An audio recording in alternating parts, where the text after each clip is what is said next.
Thanks for watching Endgame Economics. If you enjoyed this video, hit subscribe. It's completely free for you, and it helps us continue making more videos like this. All right, let's dive right into this explainer.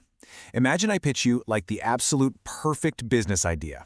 I'm going to throw a massive party at your house. You handle the security, the cleanup, the parking, and, any lawsuits. Also the tickets, and I get to keep every single cent of that ticket money.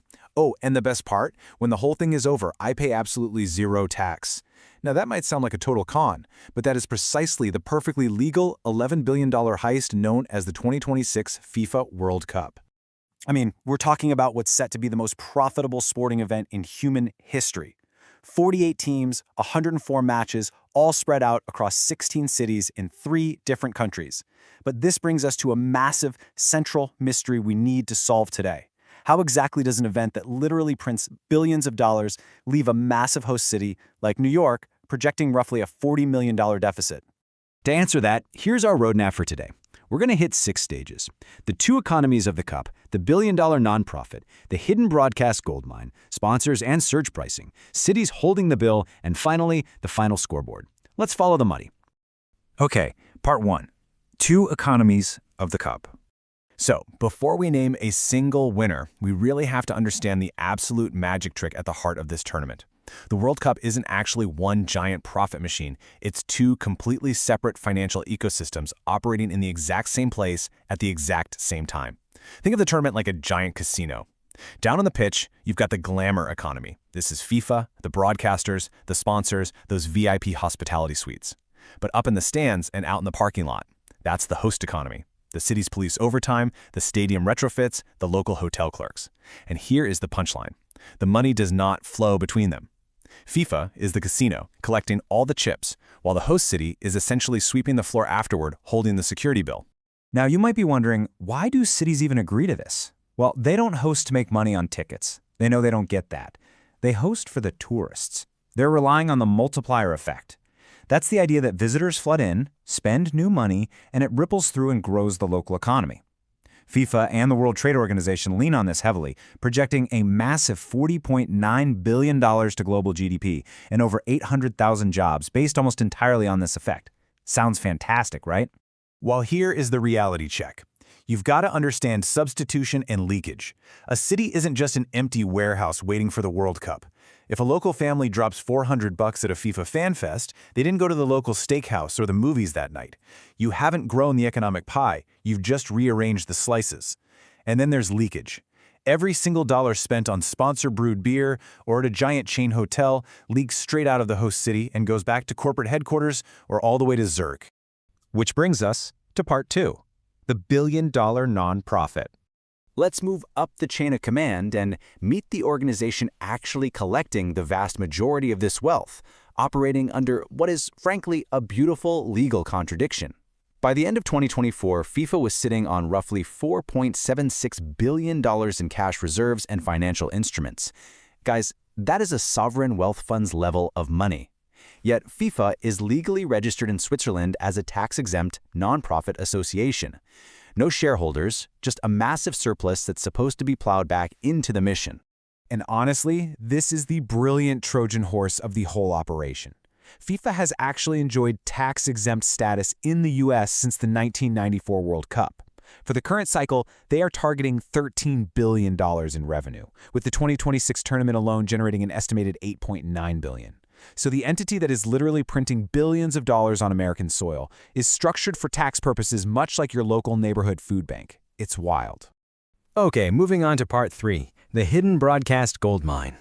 So where is all that cash actually coming from? You might think tickets are the big moneymaker, right? Actually, scratch that. Broadcasting brings in nearly $4 billion.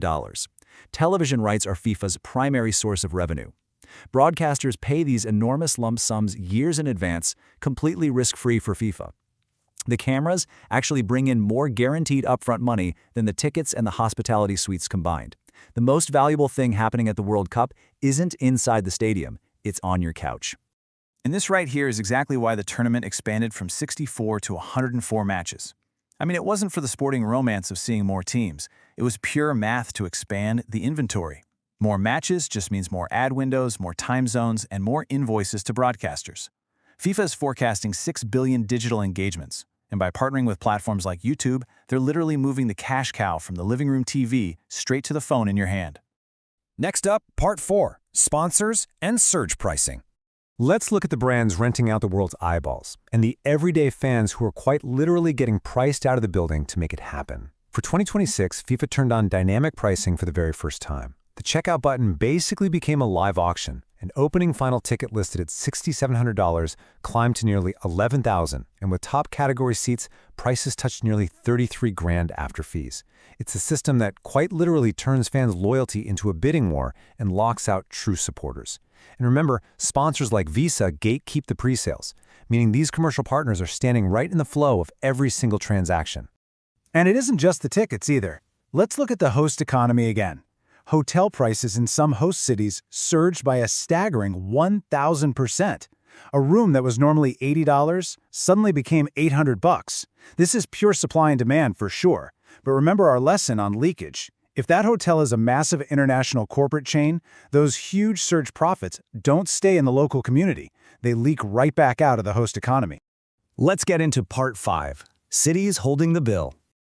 This brings us to the gritty reality on the ground. When the glamour economy packs up its bags and leaves, local governments are left holding the tab for this global party.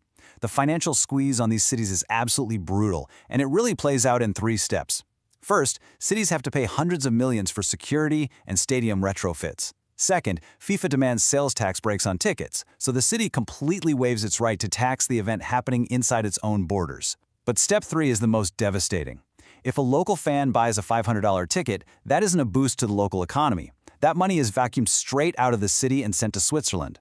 Local attendees actually make the city poorer. To put that into perspective, let's look at New York's own homework. They project a $3.3 billion economic impact from tourism. Sounds great. But when looking at the actual tax revenue versus expenditures, the city expects to be roughly $40 million in the red. That $3.3 billion? That's the multiplier effect dream we talked about. The $40 million deficit? That is the substitution and leakage reality.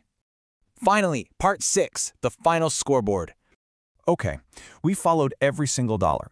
It's time to add it all up and rank the final scoreboard of the World Cup economy. Here's exactly how it shakes out. In first place, undisputedly, is FIFA, collecting billions entirely risk-free and tax-free. And second, to be fair, is the global game. FIFA does genuinely redistribute billions to smaller nations who needed to develop football. Third are the broadcasters and sponsors, taking high risks for huge global exposure. Fourth is a super thin slice of locals, like independent hotel and bar owners who catch the crumbs that don't leak out. But at the bottom, the host cities and local taxpayers who absorb the massive costs. And finally, the everyday fans who are just completely priced out of their own backyards. And the shock over these staggering costs is pretty universal. When the ticket prices went live, it caught the attention of everyone, all the way up to former U.S. presidents, with Donald Trump flatly stating he wouldn't spend $1,000 on nosebleed seats. It really just highlights how widely recognized the financial absurdity of the event's pricing structure has become across the board. Which brings us to the final overarching lesson you should take away from this explainer today. In modern mega events, whether it's the World Cup, the Olympics, or the Super Bowl, the entity that controls the rights to the broadcasts and the brands captures the value. And the entity that provides the physical place, they absorb the heavy cost. So let's end with this. We've seen the math. We know it's a massive financial heist wrapped in a tax-exempt bow. But it's also the beautiful game, right? A once-in-a-lifetime experience for so many people. So I'll leave you with this provocative question. Knowing exactly where your money goes, are you still trying to snag a ticket for the vibes, or are you staying home to protect your budget? Like I said, there's no wrong answer, just a really expensive one. Thanks for joining me on this explainer, and keep following the money.